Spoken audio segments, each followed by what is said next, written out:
Vendredi 7 avril dernier, Jean-Michel Bellet, ministre de l'Aménagement du territoire, de la ruralité et des collectivités territoriales, venait visiter pour Saint-Louis-du-Rhône. Cette visite s'inscrit dans le cadre de la future installation d'une maison des services au public au sein de la commune.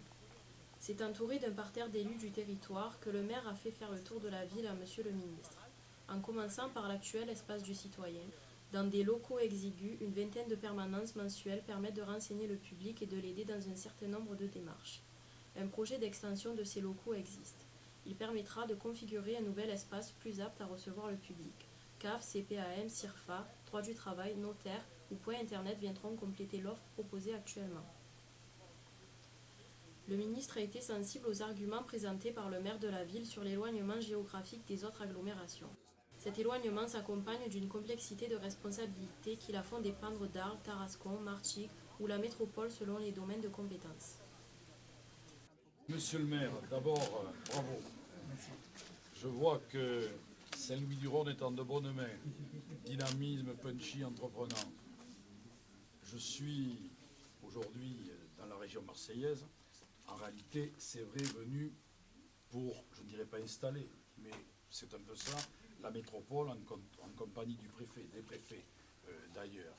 Nous sommes désormais dans des politiques métropolitaines fortes, puissantes, qui manquaient à la France. Bon, là, c'est 1 800 000 habitants, c'est une force considérable, il faut le temps de trouver ses équilibres comme toujours, les choses finalement vont toujours en s'arrangeant au fil du temps. Désormais, vous avez un exécutif, vous avez des vice-présidents, enfin, un exécutif à sa totalité, président, vice-président, vous avez voté les orientations budgétaires, vous allez bientôt avoir un budget avec la compréhension du préfet qui a bien intégré que les péripéties récentes avaient un peu retardé le vote du budget. La métropole est sur les rails. 1 800 000 habitants. C'est une force. C'est une force et cette métropole doit naturellement travailler avec l'ensemble des territoires sur des projets métropolitains. Mais je n'oublie pas qu'en tant que ministre d'aménagement du territoire et des collectivités, j'ai les métropoles, mais j'ai aussi la ruralité et le périurbain.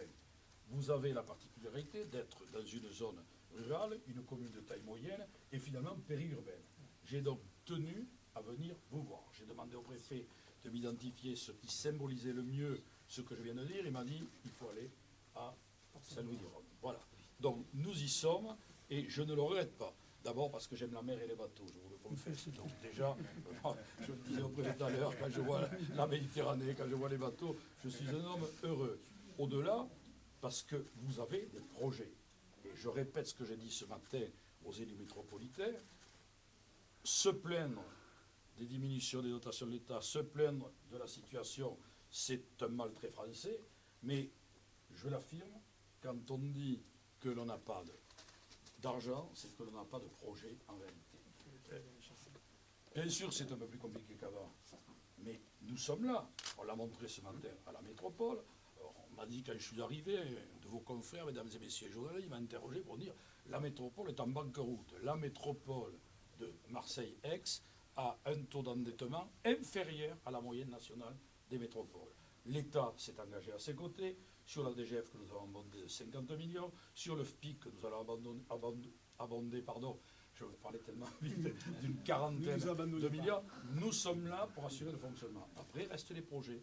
La métropole doit porter des projets métropolitains et les communes et intercommunalités doivent porter des projets à leur mesure et à leur dimension. Je vois qu'ici, vous n'avez pas perdu de temps, puisque vous avez de magnifiques projets d'aménagement du territoire, que ce soit sur ce port, et vous avez raison de mettre en osmose absolue le port avec la commune, parce que c'est toute l'histoire de votre commune qui repose sur ces deux piliers. Devons ouvrir vers la mer, ça n'a pas toujours été le cas dans les communes, je ne sais pas ici, mais ça n'a pas toujours été le cas. Moi je suis frappé de voir le nombre de communes littorales qui tournaient complètement le dos à la mer. Et puis vous avez des projets que vous nous avez montrés, la maison des services publics, la maison de santé. Moi je vous le dis très clairement, je vous aiderai et je vous accompagnerai. Les maisons de services au public, c'est dans mon ministère, avancez. Et si vous pouvez avancer avec la Poste, je le répète très publiquement, c'est encore mieux. Le président de la Poste et moi-même nous sommes rencontrés il y a 2 jours. Nous voulons, chaque fois que c'est possible, faire des choses en commun et avec l'ensemble des services publics. Monsieur le sous-préfet, je sais que c'est vous qui suivez tout cela, De très près. vous êtes dans le vrai quand vous ouvrez votre maison de service au public, au-delà de ce que vous aviez déjà sur le plan communal, à la MSA et un certain nombre d'autres, à Pôle emploi et à un certain nombre d'autres services publics, mais essayez de lier votre sort à celui de la Poste, d'abord parce que plus vous êtes nombreux, plus vous serez nombreux pour payer les charges, et deuxièmement parce que ça attirera davantage de public. Quant au centre-bourg dont vous avez parlé, il se trouve que c'est aussi une politique de mon ministère. Monsieur le préfet, je vous demande, que ce soit pour la maison de service public ou pour le centre-bourg, de bien vouloir pousser ce dossier que nous financerons sur le milliard que nous avons, qui est pour 500 millions pour l'investissement, pour 200 millions de DETR supplémentaires et pour 300 millions pour les politiques du centre-bourg. Nous prendrons votre projet dans la politique de centre-bourg. J'espère que vous irez vite et fort et que, avant que je ne m'en aille vers d'autres responsabilités, je pourrai venir inaugurer votre opération de centre-bourg. En tout cas, nous serons à vos côtés, vous êtes dynamique, vous avez des projets, vous êtes périurbains, un peu ruraux, vous êtes tournés vers la mer avec les conchyliculteurs que je tiens à saluer et à remercier d'être présents. Donc nous sommes en plein dans la politique d'aménagement du territoire que je souhaite. Monsieur le maire, merci et bravo. Merci à vous, monsieur le ministre. Bravo, merci. Au-delà de la future maison des services au public, le maire de la commune a présenté les grands projets qui dessineront le port Saint-Louis de demain. L'aménagement du pôle nautique des mers. Là, voilà le projet d'aménagement. Comme je vous dis, il y a une SPL. Alors ça, Ça, en fait, on est en face. On est sur une zone où il y a actuellement déjà une activité conchilicole, les conchilicores sont là, et une activité liée au nautisme. L'idée, c'est de développer ces activités-là. On est dans des enjeux environnementaux et où on a porté avec les services de l'État une réflexion commune de faire un aménagement d'ensemble pour répondre aux contraintes PPRI et aux contraintes environnementales pour savoir sur quel espace on peut et après compenser. Et donc là, on est vraiment sur un projet gagnant-gagnant de récupération des friches industrielles et de développement économique et d'aménagement en respectant.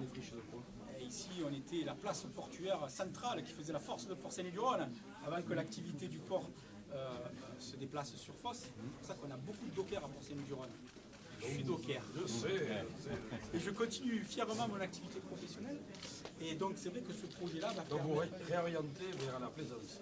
plaisance, nautisme, les petits métiers de la mer, pêcheurs, conchiliculteurs, la moule, l'huître, et les activités liées aux activités de loisirs, parce qu'on a un équipement en base nautique municipale. Oui, mais on a surtout un spot ici, réputé mondialement, puisqu'on a la chance d'avoir ici le champion du monde de kitesurf, Alexandre Pézerbe, qui n'est plus ni moins que le fils maire honoraire de Port-Saint-Louis-du-Rhône. Bonjour monsieur le maire. Bravo, monsieur le ministre. Donc voilà, donc ça c'est le plan d'aménagement. On peut le voir là, cet espace, on a une photo, là c'est ce qui se passe. On a déjà de l'activité présente. Donc, quand même, vous avez déjà combien de places? La ville de Port-Saint-Louis-du-Rhône, c'est 3000 places, 3000 anneaux entre à sec et à flot. Donc c'est connu, au niveau européen, c'est connu. Donc ici, on est avec le grand port maritime sur la négociation. Oui, oui. Parce que le port est public, j'ai entendu. Chez nous, le port est communal et public. Et là, on a un transfert de gestion en prévision avec le GPMM, justement parce que plutôt que de l'activité soit figée, lui donner la possibilité de se tourner vers quelque chose qui sera, on va dire, gagnant pour la collectivité, qui nous permettra de dégager assez de richesses pour faire de l'aménagement et de ne plus rester sur des sites qui ont été un petit peu abandonnés comme ça. Donc là, on a La visite s'est terminée sur une incontournable dégustation de coquillages, avant que le ministre ne reparte en confirmant le soutien de l'État pour l'agrandissement de l'espace du citoyen, pour la labellisation de la maison des services au public et pour le fonctionnement de ce nouveau service à la population.